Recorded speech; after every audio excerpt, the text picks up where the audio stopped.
a shot to do what?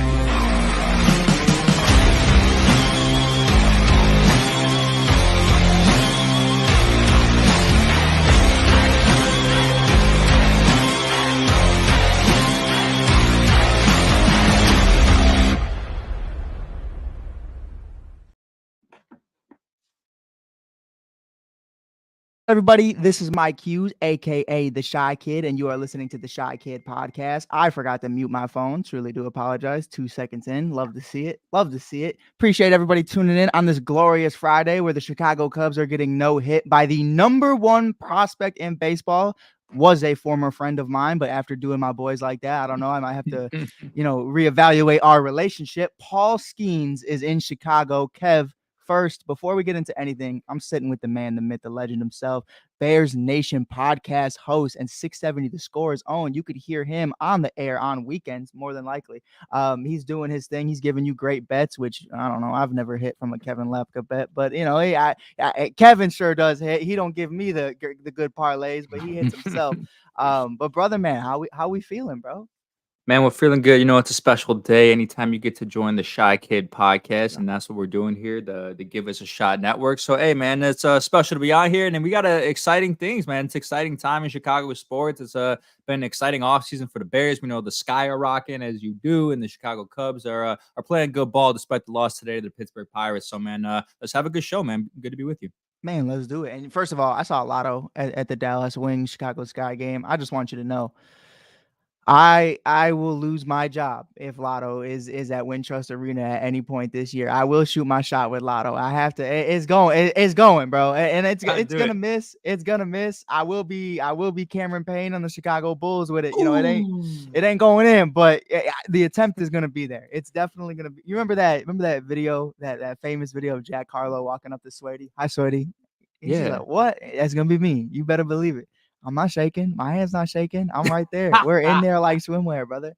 I'm gonna shoot the shot at Lotto. But no, man, it's been dope. I even texted you. I got a chance to see Caleb Williams. I wouldn't say meet, but I got a chance to walk past his presence. Got to feel the aura of Rome. Keenan, Kobe White was there. Caleb Williams in the building at Wintrust Arena. Man, it's been a blessing, bro. It's been dope to really see Chicago Sky hoops kick off. Maybe at some point this season, I've kind of seen what the Sparks are doing. They're gonna be at Staples Center. Maybe we get to see them at the United Center. I have no intel. I have no conversation. I haven't heard any dialogue about it, but at this point, you have to have that real conversation, Kev, especially in the summer when the United Center is empty, no Blackhawks, no Bulls. Like, what are we doing? So I think it's going to be dope, man. But the hottest topic right now are Bears. The Bears doing their thing. The schedule was just released. Before we get into the schedule, there's been all these dope schedule release videos coming out of all the teams. We were talking a little bit about it backstage. Kev, what's your favorite one so far, if not the Bears? I mean, you got to go Chargers, right? Like, you have to. The Sims version of it. And then the amount of Easter eggs they put in that video and the amount of cooking they did in that video, they were tearing people down in that video. And then at the end, they throw Harrison Butker in the kitchen and they were on fire. And that's why this whole schedule release video thing, it's become like the Super Bowl for, NFL teams, their social media teams, but like it's a race for second place. Like the Chargers have this one every single year. They always do it the best. The Bears was good. I know we'll get into that. I'd say I had like a B- grade on what the Bears did, but for me, Chargers far and away were the best. But there were other good ones. I thought the Dolphins, like we talked about backstage, was good, shorter but creative, right? Like it just gives people an opportunity to tap into their creative aspects of their social teams, and it's a fun thing for everybody. So I'll give Chargers first place though. No, for sure. And I'm definitely going with the Dolphins after the cheetah meme. And I think, where I love the meme and I love the video, I also hear what you're saying. Like the Chargers were able to not only bring in rivals in the Chiefs kicker and everything that's been going on with him throughout the last couple of days. I mean, I want to give a quick shout out to Chiefs PR because it has been an off season. You have your kicker out here pissing off the entire world. Then you got Rice out here playing GTA 6. It's been tough. It's been tough over here if you're Chiefs PR. So shout out Chiefs PR. I don't know who's in charge of that, but man, it's been a fucking time. So it's definitely one of those though where I loved the Dolphins video, but I also felt like you did a lot with a little, but also you didn't make Waddle jokes. You didn't make any Tua jokes. The Chargers were so fledged out and I loved it. The Bears, it felt so 1980s to me, and I think that was really the idea there. 1985, what you're trying to do. It felt like if Matt Eberflus was in charge of PR, he would have made that video. I think that video was Flus, the identity of Flus. I thought it was sick. The one I hated was the Raiders. Wasn't really rocking with the Raiders one. It was just kind of, it's a little too much. It was a little too much for me, but I thought it was dope, man. But let's get right into it, man. I'm Let's gonna go. be there opening day. It's gonna be beautiful. Hopefully, 30 years from now, when my kids ask me, what's the highlight of your life? It's not going to be anything other than I was there for Caleb Williams' first game, not only in the NFL, but as a Chicago Bear against the Tennessee Titans. Kev, what is your first impressions? I've heard a lot of people on social media say the Bears aren't getting any love. This wasn't a big game, a good matchup. You know what I mean? They should be playing someone better for Caleb's first game. Do you take any of that into consideration, or are you just like, come on, bro, it's just the first game of the year. This isn't the Super Bowl. You know what I'm saying? I think there's two ways to look at it, right? I think the way those people are looking at it, Mike, is from the perspective of the league, right? And Mike North, who's the director of scheduling and communication, and everything. This has been the most talked about team for the last 5 months. Since the Super Bowl ended, the Chicago Bears have been the number one topic on First Take, the number one topic on any national TV or radio show that you hear because of the Caleb Williams and Justin Fields scenario. And now they've drafted Caleb Williams, and they also snag an exciting player in Roma Dunze at number 9 overall. And they had traded for Keenan Allen a few months ago. And there's just going to be more talk. And who knows? Maybe they end up on Hard Knocks, which always, makes a team the darling of the league in the next couple of months. So what I don't understand from the league's perspective is why wouldn't they capitalize on the momentum that has been built through the Bears over the past couple of months and will continue throughout the entire offseason, especially if they're on Hard Knocks. And in their eyes, right, like there's great games week one. You have the rematch of that playoff game with Matthew Stafford and Jared Goff. And of course, that trade is one of the most balanced trades in NFL history. That's a great matchup on Sunday Night Football. I understand them putting Aaron Rodgers and the Jets on Monday Night Football, right? And then, of course, the Bears don't play the Chiefs, and the Chiefs have that home opener game for winning the Super Bowl, and they face the Ravens. But, I thought there was a chance you could have seen Bears-Texans on Sunday Night Football. But nonetheless, right, the way this broke out for the Bears is honestly the best possible way. Because, of course, in the league's eyes, like, yeah, it could have been great to put Caleb Williams on week one in the Chicago market, and the ratings would have been awesome. And it would have been fun for us to see the Bears in primetime week one, right? But when you're talking about a rookie quarterback and Caleb Williams in his first game and all the expectations and all the pressure that we know is now associated with Caleb Williams, it is the best scenario to play a team like the Tennessee Titans. Of course, maybe you would have rather play the Carolina Panthers or a team that's almost guaranteed win, but the Tennessee Titans are a team that's not ready quite yet. They have a lot of new pieces and a new head coach. It is very unlikely that they'll be a full ready unit by week one. And sometimes weird things happen where rookie head coaches win their first game of their career. If you remember, Matt Eberflus beat Kyle Shanahan and the San Francisco 49ers in his first game as an NFL head coach. Now, that was a wild one with the rain and everything, but nonetheless, this is the way you want it. A noon kick. Caleb Williams gets to ease in against the Tennessee Titans defense that's not that good and didn't add too much talent on that side of the ball in the offseason. So I'm all for it. I am all for it. And they start 3 straight with the AFC South. I got to chalk week one up to a win, and it's going to be an electric environment, Mike, and I'm jealous that you're going.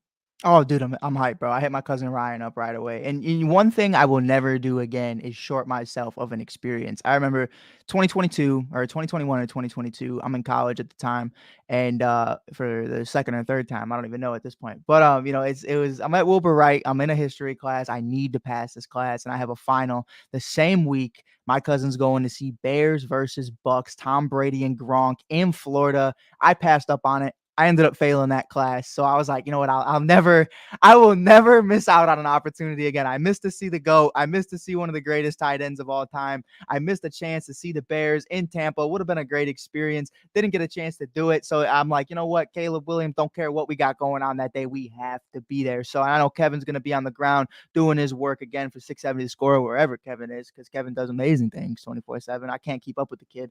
But biggest thing right here, and I want to, again, give some love to Kev. I would say my boy right here, LSD Lakeshore Drive, flag football champion, captain of the team. I would say he is more athletic than Will Levis. And people might disagree with me on that. But listen, the fact of the matter is you have DeAndre Hopkins, Calvin Ridley, and Treylon Burks, who I am still huge on Treylon Burks. I think he is a sleeper. Kid's a Like, kid's a workhorse is what I'm gonna say. I'm trying to work on the cussing. Sorry for cussing. But I think, man, it's gonna be really dope to see that trio come into the room and me just not even care. I'm not even worried about it because I know who Will Levis is. Now, it is unfortunate, no Derrick Henry, but I do believe they have Tony Pollard now, if I'm not mistaken. So you got a lot of stars on both sides. I'm really excited to see what they're going to be able to do. And I think this is a great test, like you said, for Caleb Williams. So before we get into everything else with Caleb, Rome, everybody in the room, I'm going to give you a yes or no, win or no win. We're going to do it right now. Bears record 2024. We're going to go through the schedule. Kev, all I need, dub or no dub. That's all the only response. Week 1, Tennessee Titans at home. Dub or no dub? Dub.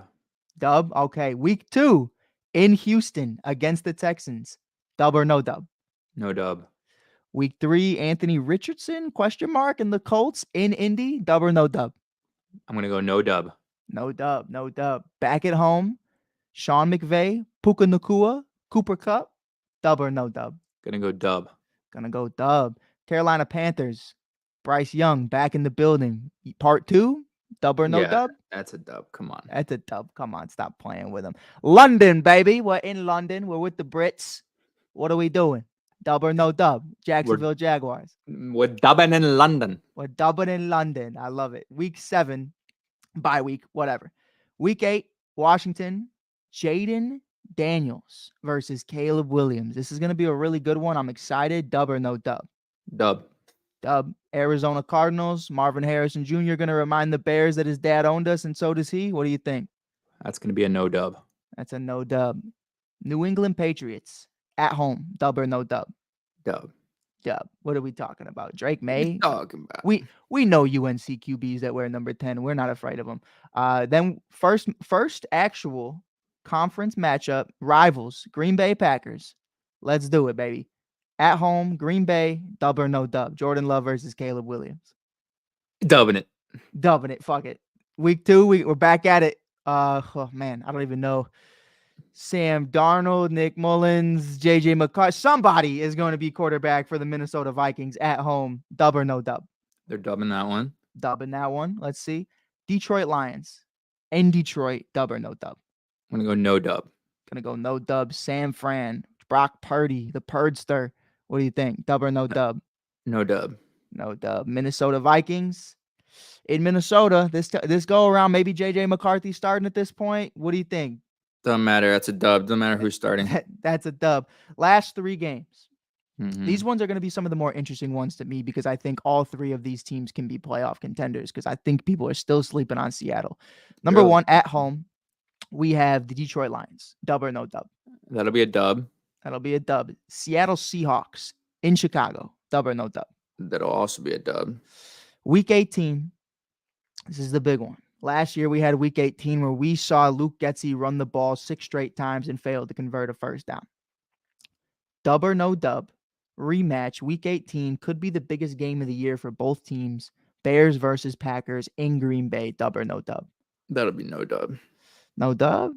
No love? So I have a split with the Packers. So I think you could I think they'll split with the Packers. I don't know if it'll be week 18 or whatever what is that, week 10? Week 11? 11 or 10, yeah. Yeah, so they'll win one of them. I don't know which one it is yet. It's only May 17th. I can't decide yet, but they'll win one of those. And it would be absolutely heartbreaking and crushing if they did lose that week 18 game. But I think something's going to be different. And if you had to pick, right, if you're going to pick a split, I would just pick them at home. The Bears were a really good team at home at the end of the year last year. So I'll go a split with the Packers. For sure. And just to recap all of that, I know you and Jake did a great show, Bears Nation podcast, doing great things on Spotify and all listening platforms. You were breaking down the schedule.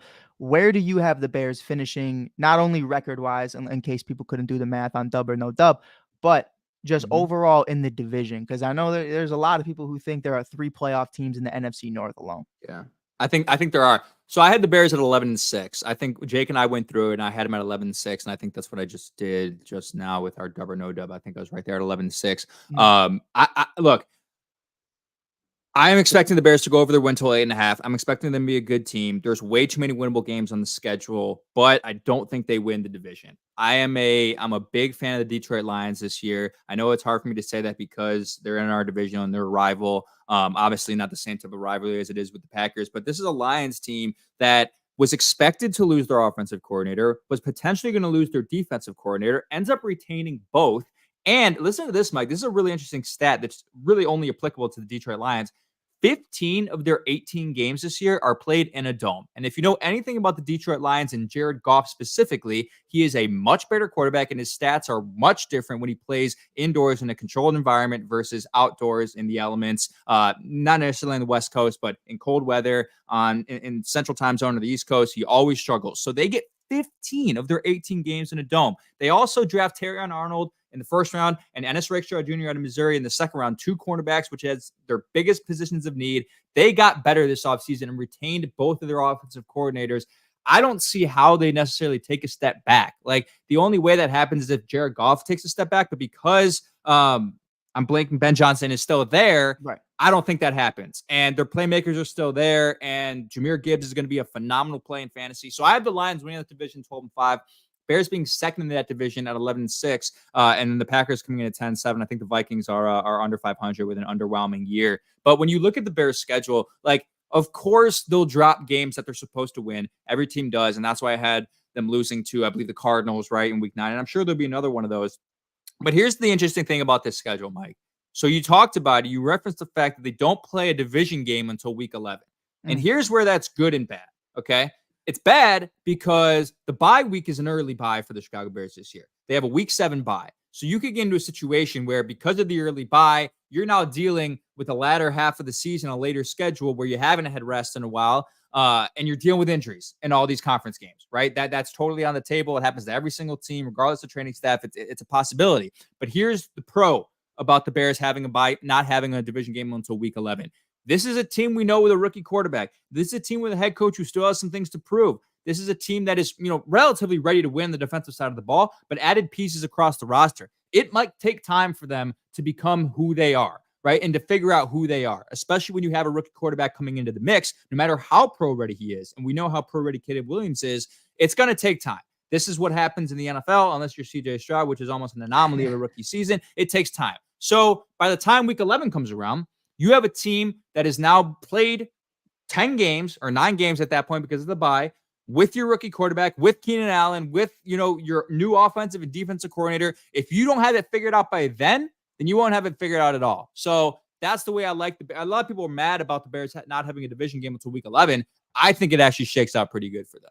Yeah, I love it. I think, and especially because we saw what happened last year. Listen, I'm not making any excuses for JF1, who is now JF2, by the way. I was at Wrigley Field last night. We were in the bleachers. I not only saw a Bears Caleb Williams jersey, but I saw a Pittsburgh Steelers Justin Fields #2 jersey. Did you really? I swear to God, I'll send you the video. It was so weird. It was a group of guys. They were walking around. One had a Whit Merrifield Kansas City Royals jersey. The other had a White Sox jersey on, and the other had a Justin Fields Pittsburgh Steelers jersey. So I don't know where these three came out of, what subway station they flew out of, but I don't even know what even to say to that. Also saw a Packers jersey in there, so there was a lot going on last night. Oh my God. And then Jack Sawinski, of course, doing his thing, Taft product in left field. Shout out to him. But back on the Bears, man, last year, the point I referenced about Justin Fields is we had that Week 1 matchup against the Green Bay Packers.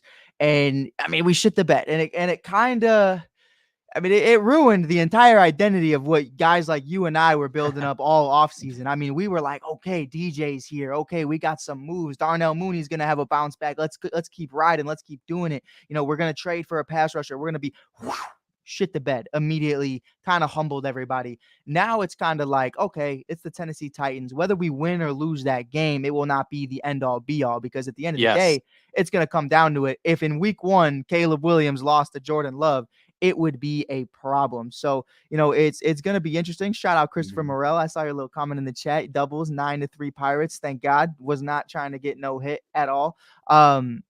It's going to be, interesting, though, to see what potentially happens with Caleb Williams and his development. And I think it all starts with Shane Waldron. I really loved the identity of what he was trying to build in the second half of that season for the Seattle Seahawks last year. I was kind of underimpressed, I guess you could say, or underwhelmed on the first half of the season because obviously you bring in Jackson Smith and Jigba from the Ohio State University. And obviously you see a bunch of guys who are just able to be great playmakers. They have solid tight ends, DK Metcalf, Tyler Lockett, and obviously Kenneth Walker. You're in a very similar situation now between DJ Cole, Keenan, Rome, DeAndre Swift, even Gerald Everett. You got some dogs over there. And of course, then you got to take Caleb into consideration as well, what he can do. 27 rushing touchdowns, over 900 yards in college. I Mhm. understand Pac-12, but like regardless, the kid can run. So it's like it's one of those things where I think it's going to take time to find that identity, like you said, and to have kind of a not an easy schedule, which is the third easiest schedule in all of the NFL according to NFL.com. But that's obviously according to last year's teams and last year's rankings. So we're Yep. not taking into account that Yep. there's all these different players on all these different teams. But it still is something to reference. Still something. Okay, we're not just getting completely dog walked right now. So it's gonna be interesting, man. I think it's gonna be great to see what Caleb does. Did you have another point before we go to the next topic? Well, yeah, just real quick, when you talked about strength of schedule, it's interesting you say that because there's so many people on Bears Twitter and Bears Facebook and whatever talking about, oh yeah, like the Bear, there's a correlation between the Bears strength of schedule, third easiest, and their win total. This is not the case at all. You have to throw that out of the window Sure. when you're evaluating this because if you remember, I believe it was just a couple of years ago, the Bears were in the same situation, top three easiest schedule in the NFL. And they ended up playing a top three hardest schedule in the NFL once you looked at the team's records at the end of the year. It takes into consideration nothing about improvements from these teams. Every year for the last 36 years, Mike, there's been 4 teams who didn't make the playoffs the year prior who made the playoffs the year after. So 36 straight years, you're going to have at least 4 teams who are improving enough to be non-playoff teams to playoff teams, and let alone all the other teams that are going to be improving. Like the Panthers are going to probably win like 5 games, which Sure. from a statistical standpoint is a big improvement as far as strength of schedule. So it's a really stupid thing to look at. And sure, like it still applies to an extent, but if you're just looking at strength of schedule and correlating it to the Bears being 12-5 or 11-6, you got to go deeper than that because there's not always a correlation that always changes. No, for sure. And I also think like we talk about it all the time, man. They're like, oh, the Rams took a step back if you look at what they were able to do last year. But then if you look at what they did during this offseason, I'm looking at that Rams game and I do think that's a dog walk for the Rams. I do think they beat us in that game and I think we just get out coached. And there's a lot of games like Mm-hmm. that where listen, at the end of the day, Kev, not to be a Debbie Downer because I don't want the cycle to continue. We saw what happened between John Fox and Mitch Trubisky. And then we saw Matt Nagy get fired immediately after drafting Justin Fields. I don't want that to happen with Matt Eberflus, but I also understand Matt Eberflus had so many broken NFL records last year as a head coach for all the wrong reason. The most Right. blown leads. I mean, the worst moments possible. Matt Eberflus was able to gander those and just completely just annihilate any chance we had at winning this game. So it was definitely unfortunate. There were some circumstances where it was like also on Justin Fields, also on the play calling. It wasn't just Matt Eberflus, but we understand that this team right now, as it currently sits, does not know how to win, at least in games that matter. In crunch time, in the clutch, we haven't seen them do it. Now, Caleb Williams is a different person. Shane Waldron is a different person. So there are different Mm-hmm. levels to this. We saw the defense who was able to step up in a lot of different situations, but I also saw a defense who allowed Russell Wilson to climb back. What was the lead we had, Kevin, against the Denver Broncos? I don't even remember. 28-7. 28-7. So for that to even happen, I understand there was no Montez Sweat. Tyreek Stevenson was only a couple games in. Got a lot of dogs now. So I'm expecting this team to continue to take steps forward, but I wouldn't say that this team knows how to win quite yet. And that's really what we're looking at, kind of like the Detroit Lions of last year. You've won a few games, cool. You won 7 games.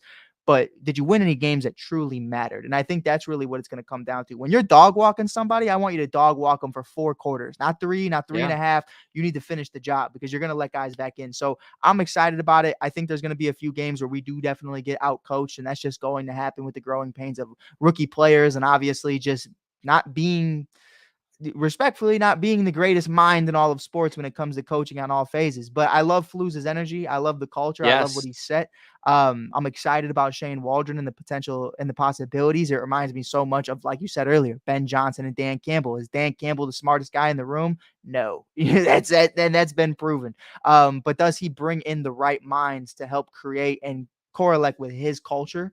Of course. So I'm really excited about the culture. Now the hits principle, which I hated, now has meaning because we actually have intelligent individuals who can stand by that and make sure we're doing those things. Right. And hopefully we have no HR issues with the Oh, Chicago Bears coaching staff this year. Still don't know what happened. Still would love to know what happened. Kev, if you ever know, let me know. We could talk behind closed doors. I But will. but Hey. it's interesting. It's interesting to say the least, man. But let's get into it. I want to talk about your boy, Justin Fields. Shot or no shot? Gonna take a page out of Cap's book. I want to talk about it just a little bit. This year, Caleb Williams, presuming he plays all 17 games, Justin Fields' career high with the Chicago Bears was 2,562 passing yards, 16 touchdowns, 9 interceptions. That was in 2023. Obviously, he missed a few games with an injury. Probably would have got close to 3,000 yards, if not eclipsed that, if he didn't get injured. But shot or no shot, Caleb Williams surpasses that by week 11. I'm gonna go no shot. Week 11 is pretty. That's week 11. That's pretty early. I think he obviously eclipses it for the year, and Sure. will maybe like week 13. But week 11, if you do the math, I mean, Because I think I you have guess a the week pace week 7 is bye as crazy. well. Week So 7 bye, you're really, looking at upwards of about 250 per game, which is doable, right? And now that I say it out loud, like, okay, that sounds about right. And the thing about here's the thing about it, right? Caleb Williams, regardless of how good you think he is, and we don't have to sure. do that. We don't have to break that down. We have to do that.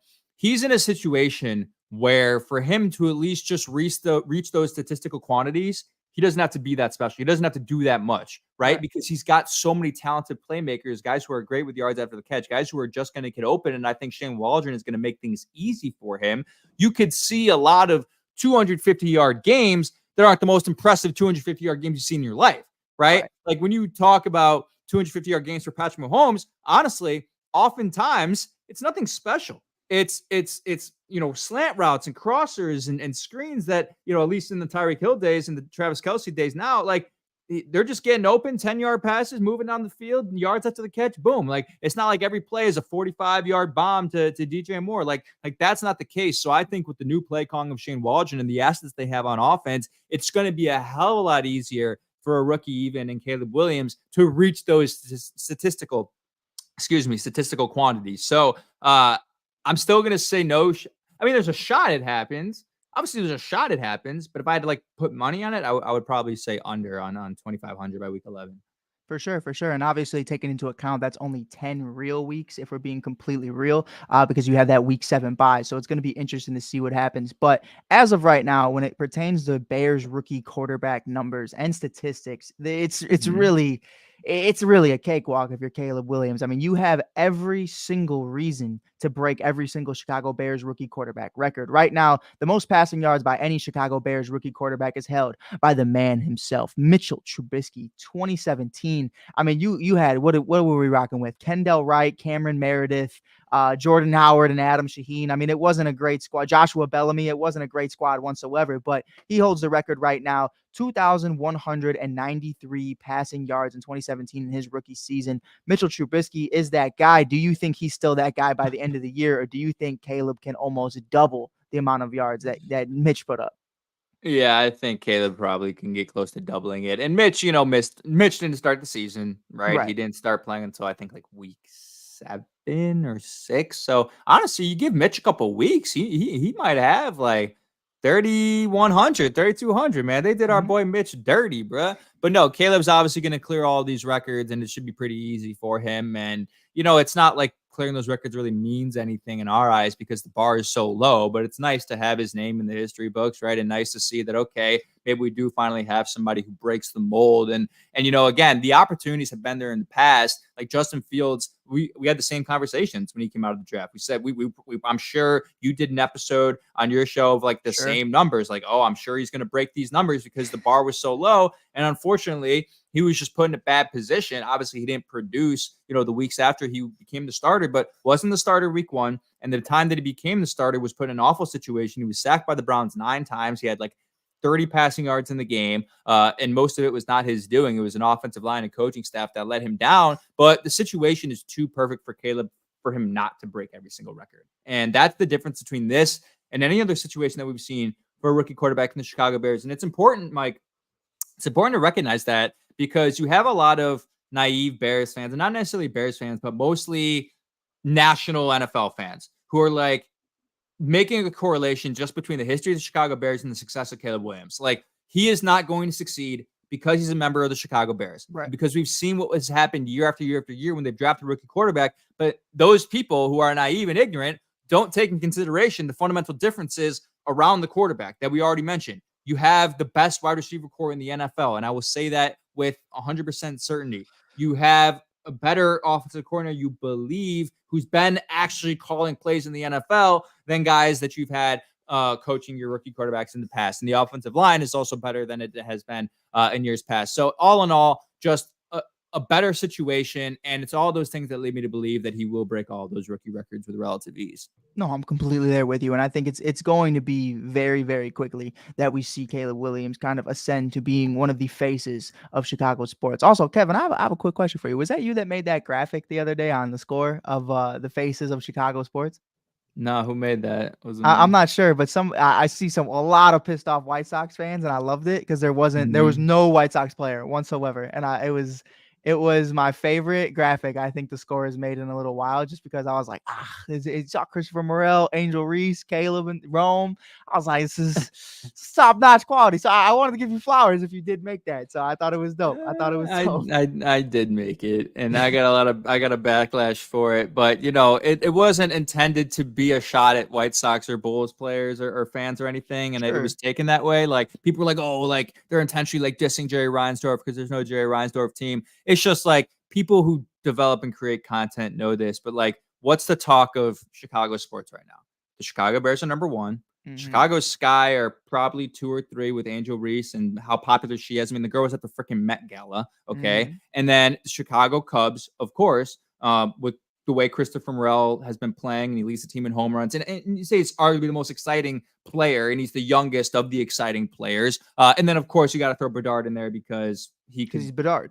He's Bedard. He could be the best player in Chicago for a very long time, no matter how good Caleb Williams is. I mean, he could be the best player in the NHL, to be completely honest. So, like, that's just one of those. Exactly. Like, Kobe White had a great year. He's not an all-star. Yeah, not an all-star. It's just what it comes down to. You know what I mean? Like, 9 points last year, 19 points this year, but again, it's just 19 points. You know what I mean? I mean, Kevin Lapka can drop 19 points in a G League game right now. No shade at Cobes, but I mean, if Cobes has another great year, I could see Cobes making the graphic in 2025, no problem. And then exactly.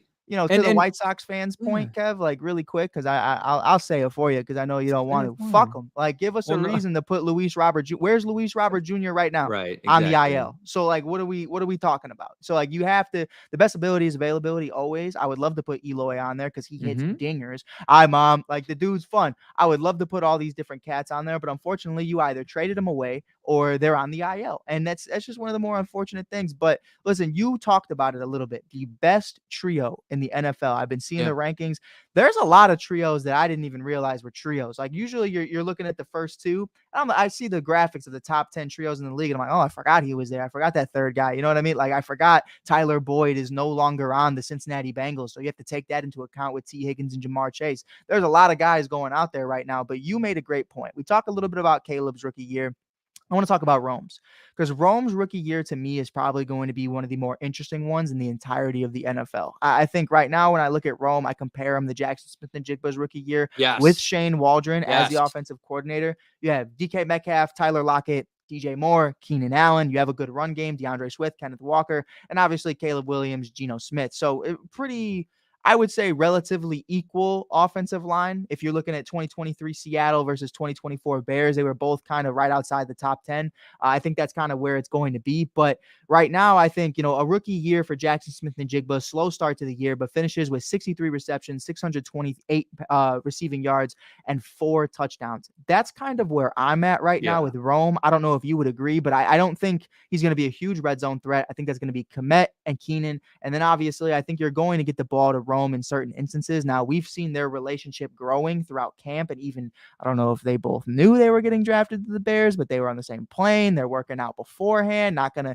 we ain't snitching over here on the Shy Kid Pod, but I'm just saying I think they had an understanding they were going to work together in the future. So, where are you at right now in Rome's development in year one? What is the realistic expectations? Because the ceiling is the highest for Caleb, but with Rome being in the situation he's in, with Keenan and DJ and company in front Right. of him, what do you expect from him?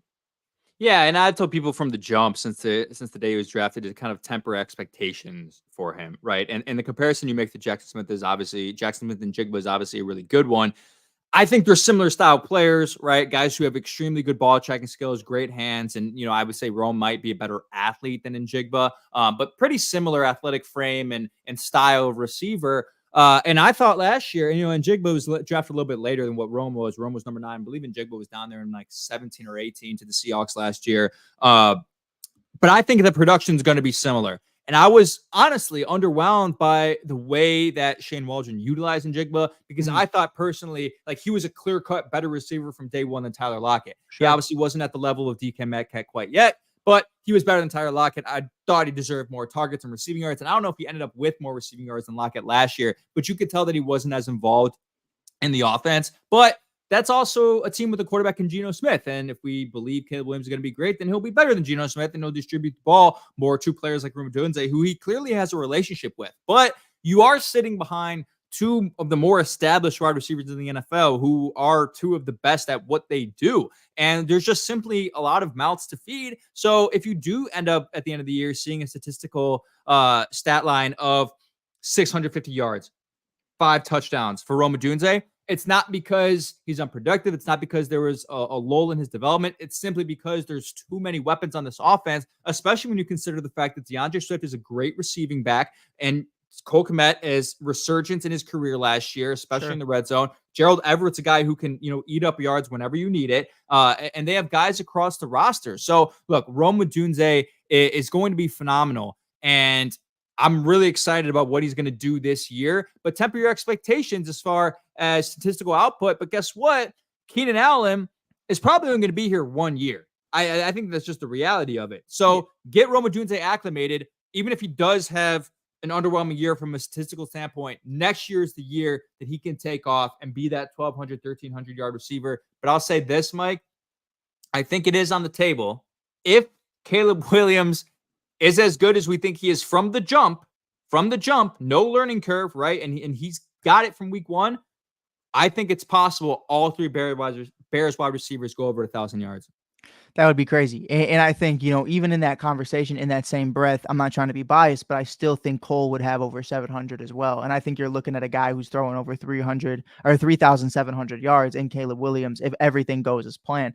I think you hit it on the head right there. Is really just understanding how underutilized Jackson Smith and Jigba was. And a part of that was, I think, a lingering injury from camp to start the year. And then obviously slowly getting brought into the system. That's my one question about Shane Waldron. I've heard a lot of people from my guys in Seattle saying he's a big screen guy. I'm not huge on the screens. You know how I feel about that. Mark Trestman, Matt Nagy, Luke Getsy, the list goes on. I mean, I'm fucking over it. But I want to see these guys be great and ball out. And I think we're going to get an opportunity to see that. For Rome, I want to paint 2 pictures really quickly because I think it's going to be important to really have this conversation. I could definitely see him being Jackson Smith and Jigba, but I am not putting a ceiling on him because I also understand in a wide receiver room with T. Higgins and Tyler Boyd, Jamar Chase came on the scene and he showed the world why he was Jamar Chase. So I definitely could see Rome being the number 1 wide receiver of the Bears in 2024. It just depends on, number 1, how Caleb Williams feels. What is the game plan? Are you basing this? Is Shane Waldron going to base this offense off of what is Caleb Williams more comfortable with, which at this point in time, I would say from the outside looking in is Rome Odunze,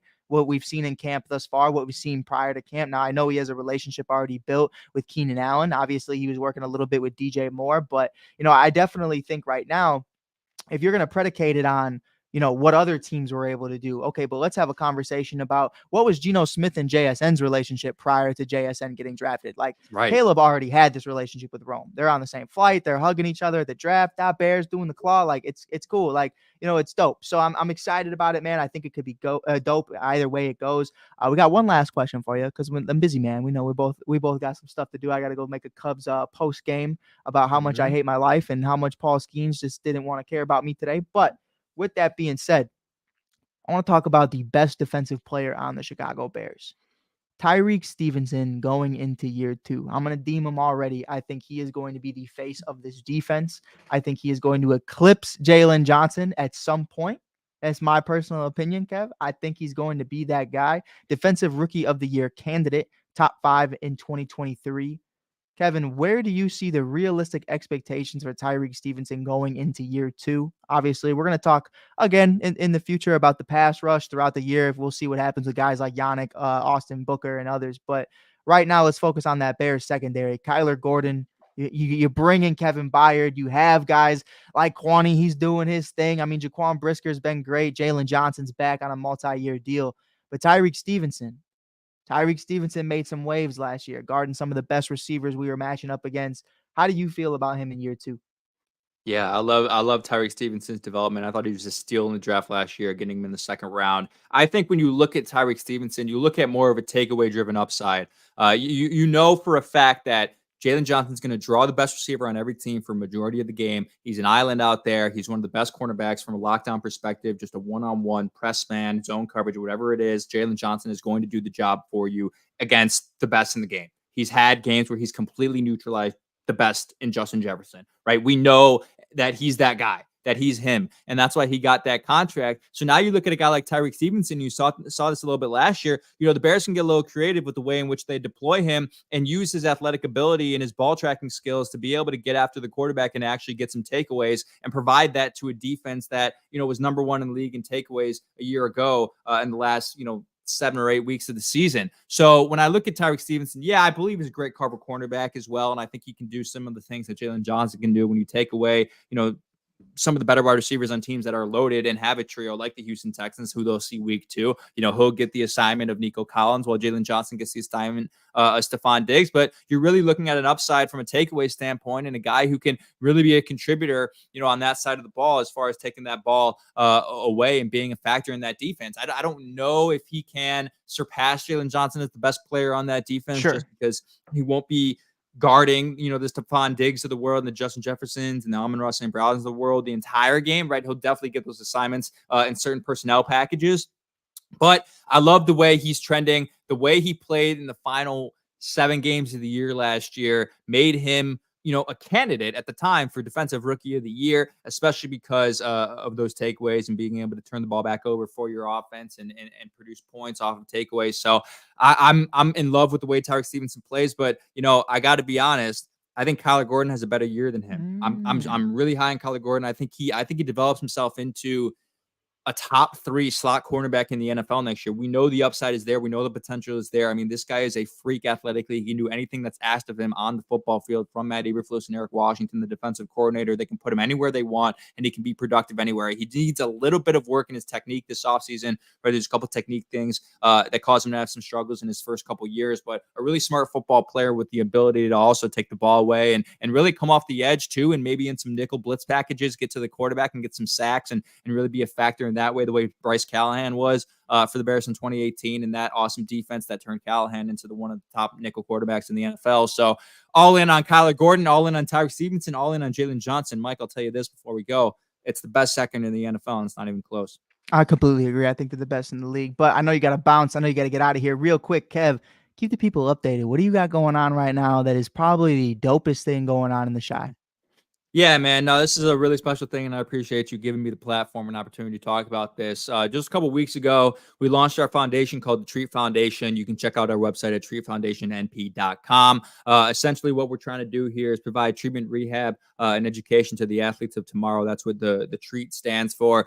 So what we're doing is we're going around the city of Chicago and hopefully branch out to other cities as we move on with this, but going to underprivileged areas of the city and providing treatment and rehab access to athletes and people in general and students who don't get the access to these things. So all the athletes, all the people can get this access through this foundation. But more importantly, we want to show these student athletes that the life of an athlete and life in sports doesn't have to end when it ends off the field. So there's a ton of career possibilities in rehab, in treatment, physical therapy, physical training, chiropractic therapy, all the things that we do. And we want to provide an education and scholarship opportunities for all these student athletes to be able to pursue those things and endeavors in college and beyond if they choose to do so. So a really special thing. We're taking donations now. We're officially a 501c3 charity.